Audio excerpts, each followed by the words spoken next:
بسم الله, السلام عليكم. معكم المهندس حمد مسعود صاحب مكتب الدراسات pour vous présenter une étude d'un château d'eau surélevé de 1000 mètres cubes. Voici comment se présente le château d'eau. Là, c'est le support appelé fût qui va supporter toute la cuve. Il y a une poutre circulaire à ce niveau-là, appelée poutre inférieure. Ici, c'est la cuve pour le stockage du fût. Ça, c'est une poutre supérieure, circulaire. La coupole et le lanterneau. Il y a des éléments de la structure intérieure qu'on va découvrir juste après.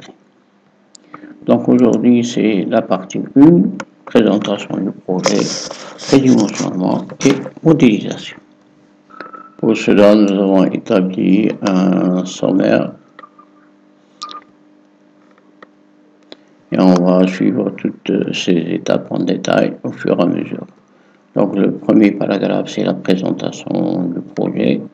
Le deuxième paragraphe, prédimensionnement, puis modélisation, chargement, études statiques, détermination des efforts et effets réels des éléments de la structure, évaluation de la période, études sismiques, et on va terminer avec les fondations.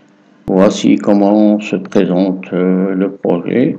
Ici, vous avez les différentes cotes.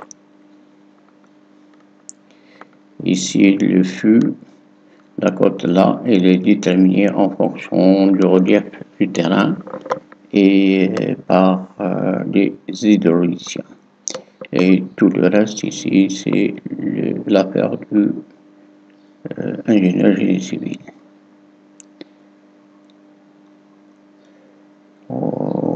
Les éléments de la structure, donc ici c'est le fût, la cuve tronconique, coupole supérieure et le lanterneau. Il y a des éléments antérieurs qu'on va découvrir sur un robot.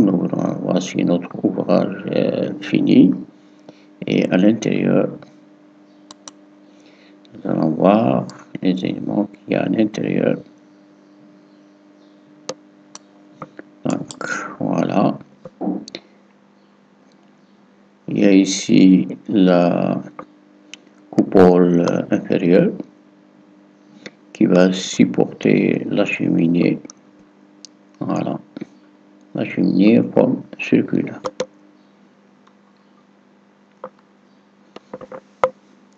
Le projet est implanté en zone 2A et la contrainte admissible du sol est 1,95 bar, soit 195 kN par mètre carré à l'ELS. On passe maintenant au prédimensionnement. Tout le prédimensionnement va dépendre du volume.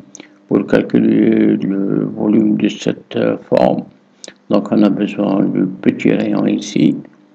Là, c'est le diamètre. Donc on va déterminer le rayon, le petit rayon et le grand rayon et le H. Voici les trois éléments qui vont déterminer le volume. V est égal à pi H sur 3, facteur de petit rayon carré plus grand rayon carré plus R fois grand R.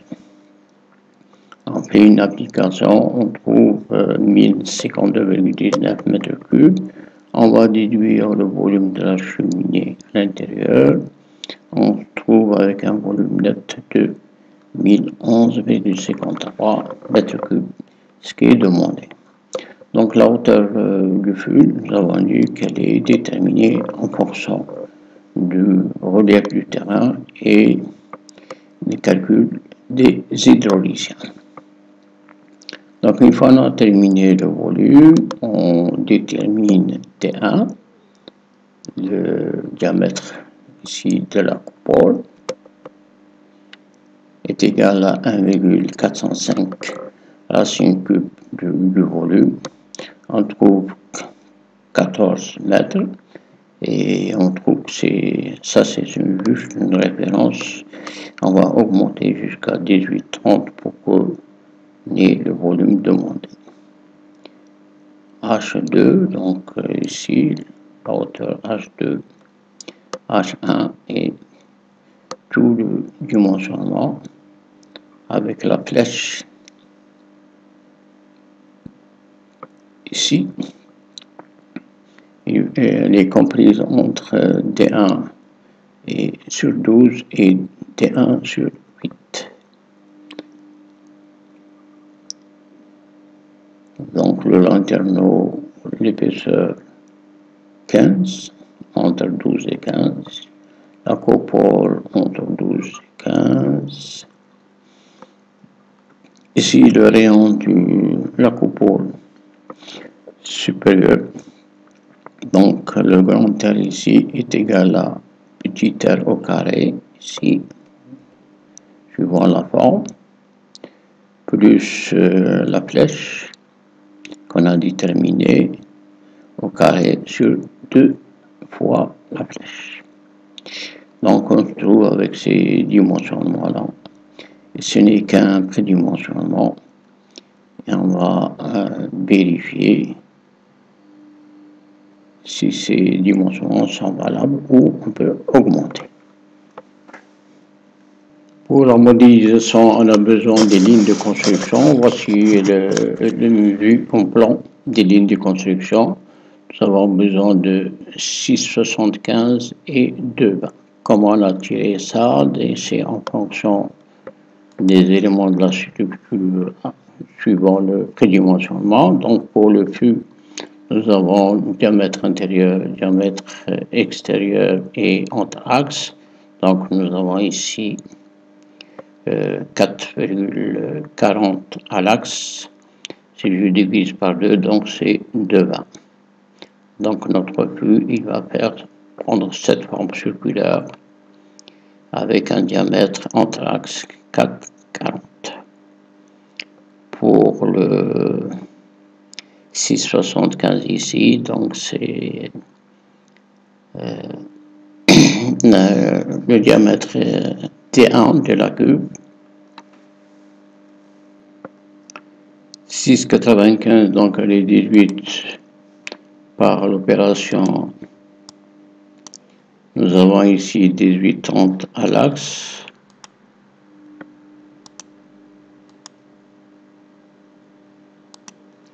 Si j'enlève ici les 2 fois 2,20, ça fait 4,40 moins 4,40 et je divise par 2. Voilà, donc 6,95. Pour la modélisation de la cheminée, je ne vais pas la faire maintenant pour ne pas nous embrouiller avec plusieurs lignes de construction. Donc ces dimensionnements sont suffisants pour démarrer la modélisation. En ouvrant robot et on va attaquer la modélisation en commençant par les lignes de construction.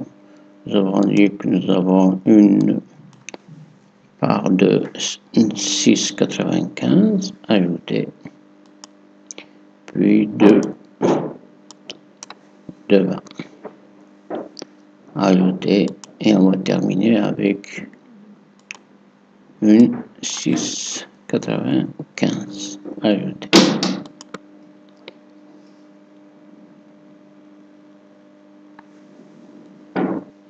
Dans le sens Y, donc la même chose, une à 6,95.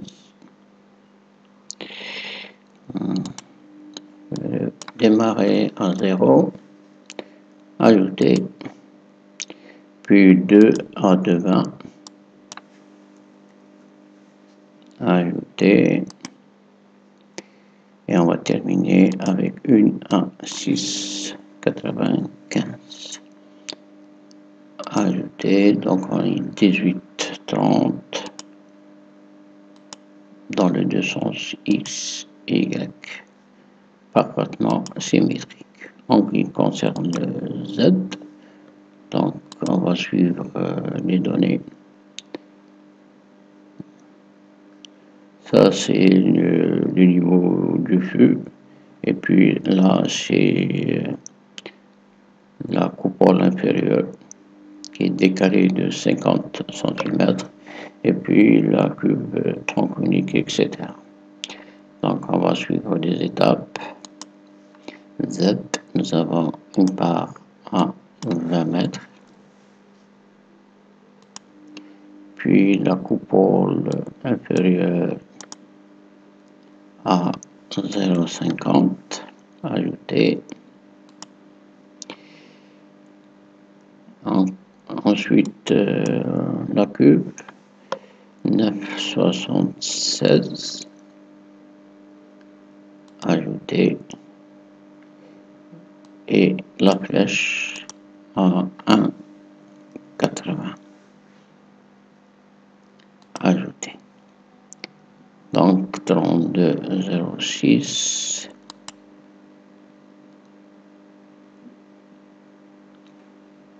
Un petit souci ici à régler. 32,04.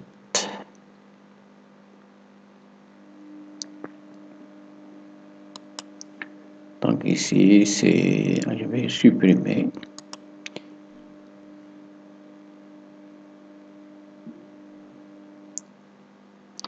Et je vais encore supprimer ici.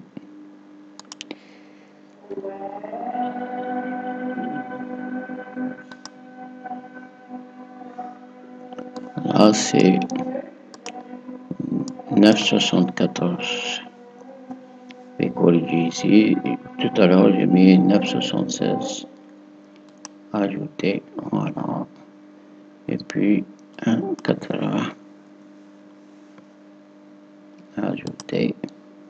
Donc 32,04. 32,04 ici. Et le lanterneau à 60. Je vais encore ajouter 60 cm. Alors 60. Ajouter, donc on est 32,64 en valeur. Je confirme, 32,64. OK. Valeur appliquée et fermée.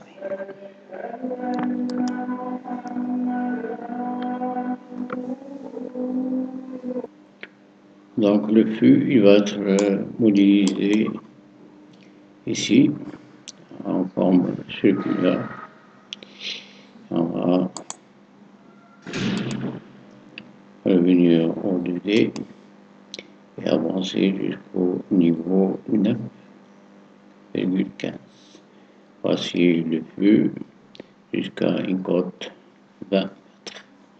Donc on va sur Polyline, ligne, et on va tracer le fût ici jusque là.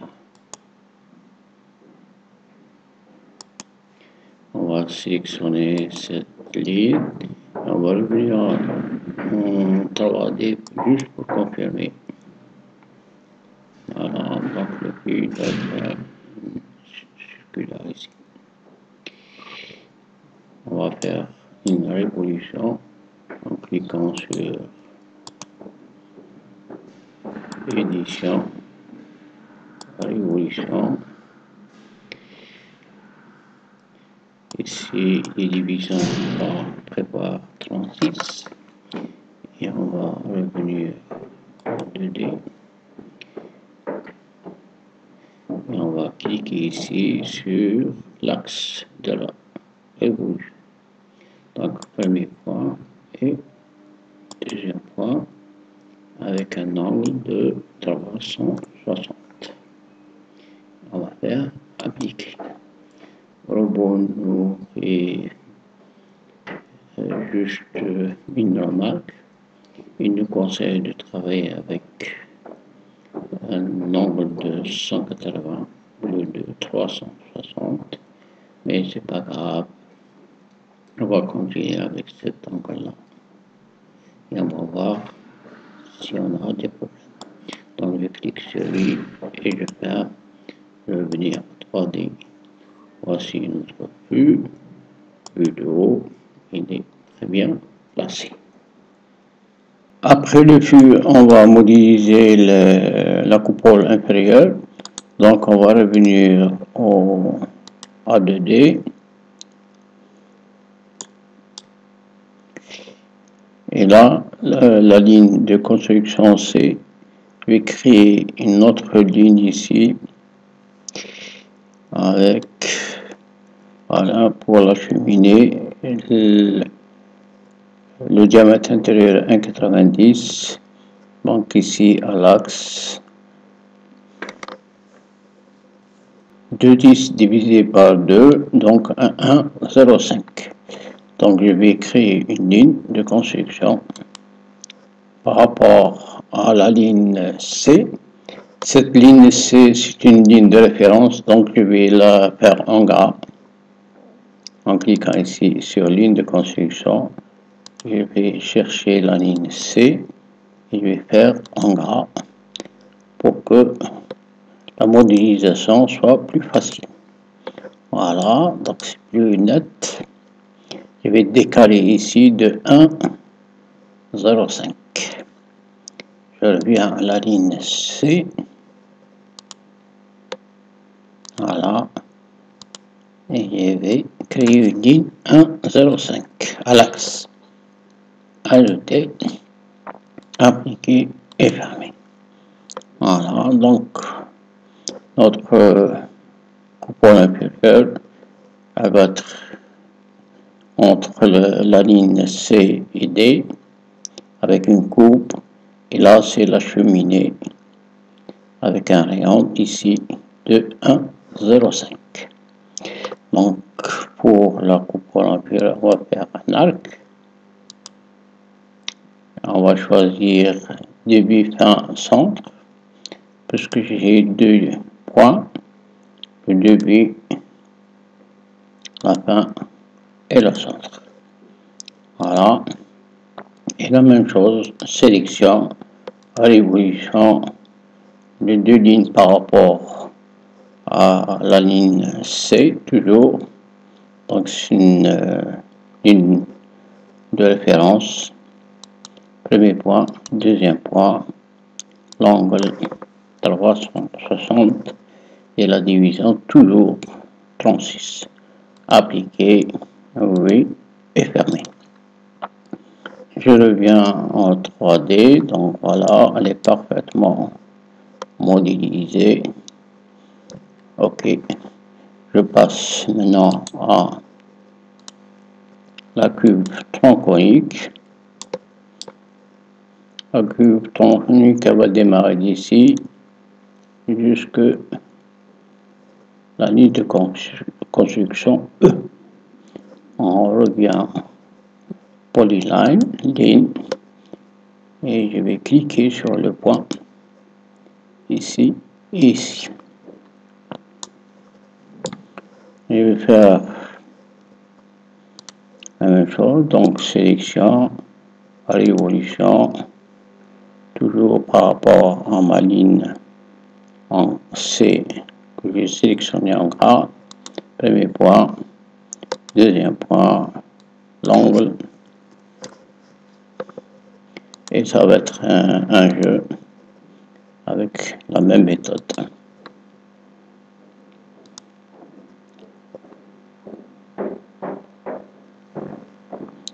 Il y a un petit souci ici. La ligne de construction, ma cube démarre normalement d'ici. Donc j'annule. Je vais effacer ma ligne. Vous voyez, le 3D, ça facilite la tâche. Donc, je vais démarrer de ce point-là à ce point-là. Ok, ligne. Donc, d'ici à là. Alors, je sélectionne la révolution. Voilà. Premier point. Deuxième point, l'angle. appliquer, oui, et fermer. Cette fois-ci, donc c'est correct. Voilà.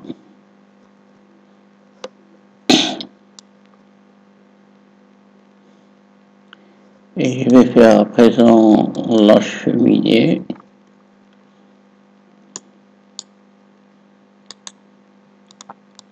La cheminée va démarrer d'ici jusque là. Toujours forme circulaire. Donc j'ai une ligne. Cliquez premier point. Et deuxième point pour faire une ligne. Je vais la sélectionner et je refais la même opération par rapport à ma ligne C 360.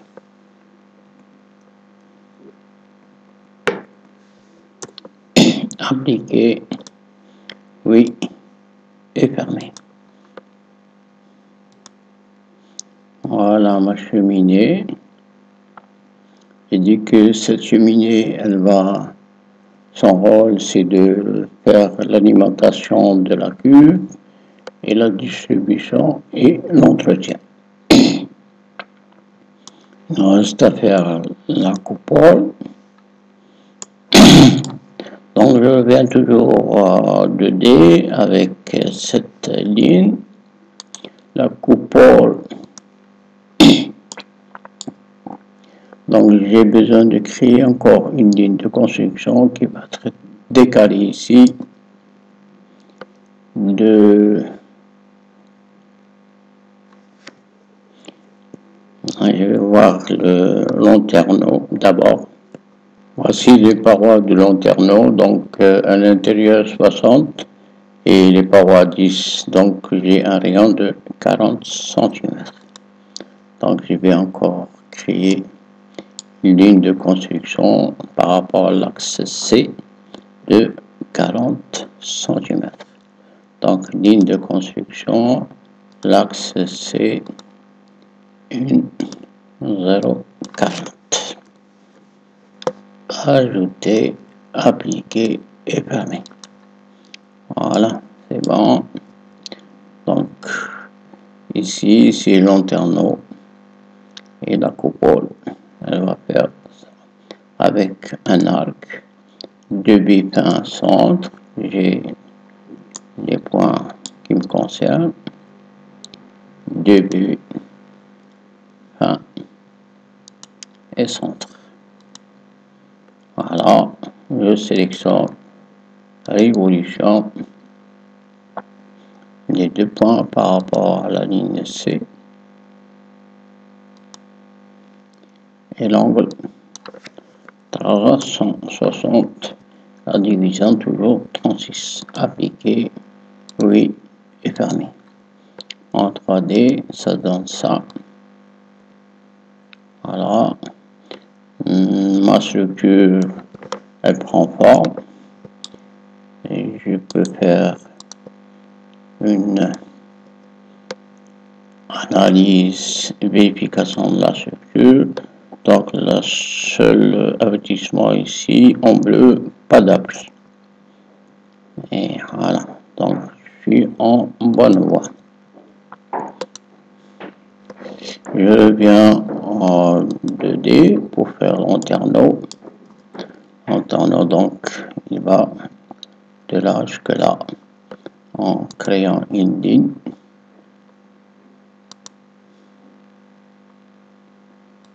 Voilà. C'est bon. Je le sélectionne. Révolution. Les deux points.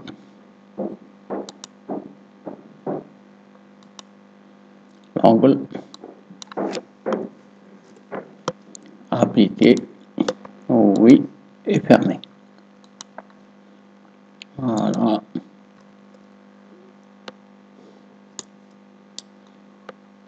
Tout est correct. Il me reste à faire la petite dalle de lanterneau ici. Donc je vais revenir en 2D. Et cette fois-ci XY. Et je vais monter jusqu'à lanterne. Voilà le niveau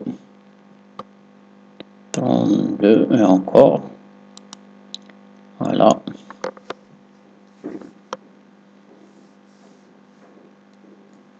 Bon, l'alternant donc il est à 32,64 ici. Voici 32,64. Et la dalle, elle va déborder ici de 20 cm par l'axe. Donc je vais encore créer une ligne de construction.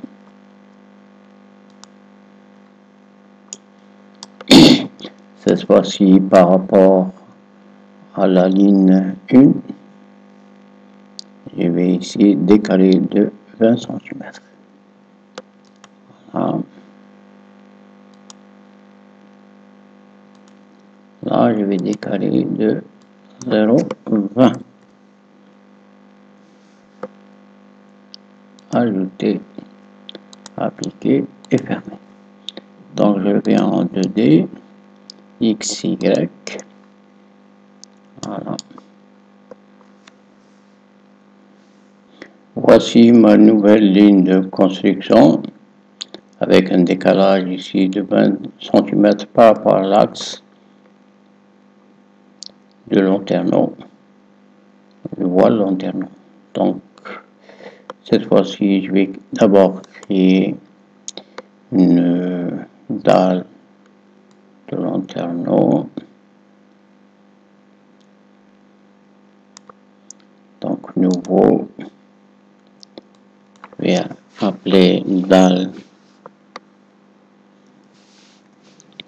lanterneau,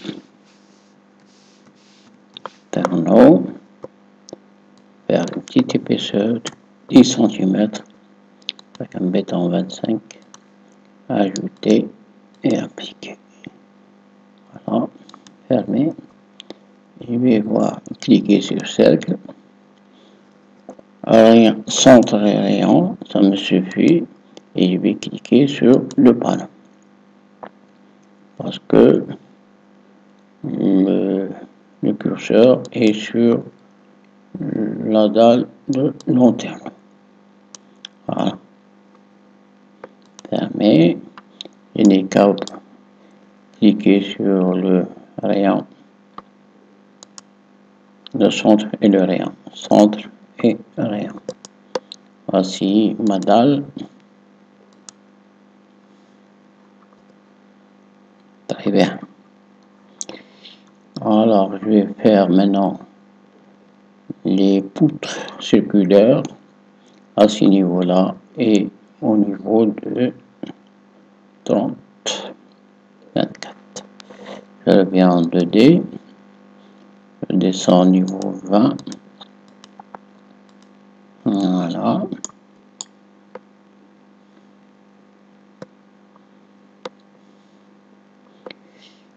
Donc, je vais cliquer sur la poutre inférieure.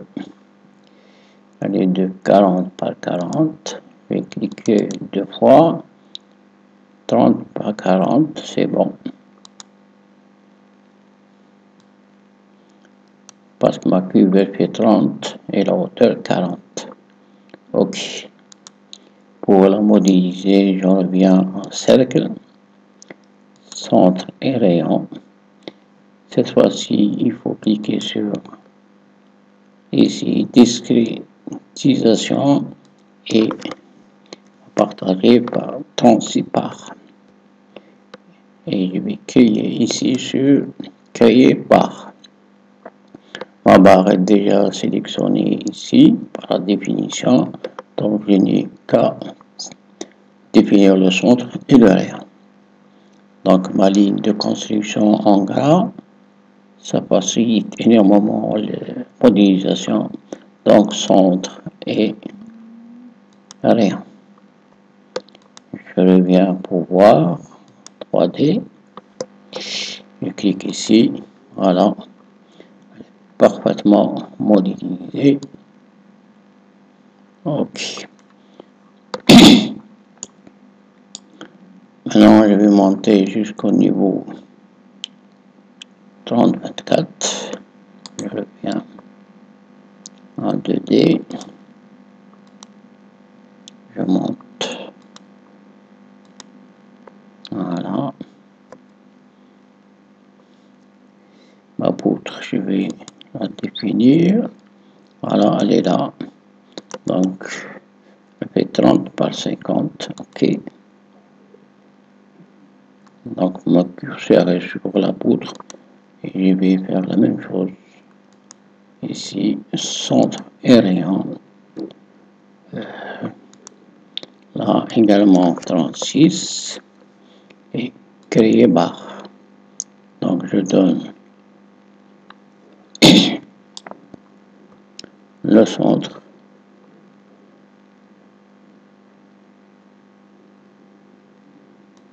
Et le rayon. OK. Voici donc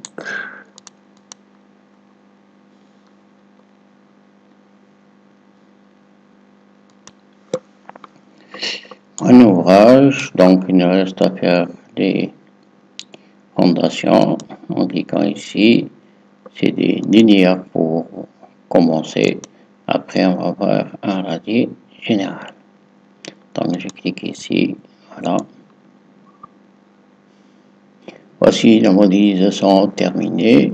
Avant de terminer, donc je vais encore faire une analyse, vérification de la structure, et je suis à 0 erreur, 0 avertissement. OK. Ainsi se termine cette première partie. La deuxième partie, on va voir le chargement. Je vous remercie vivement de votre attention. Salam.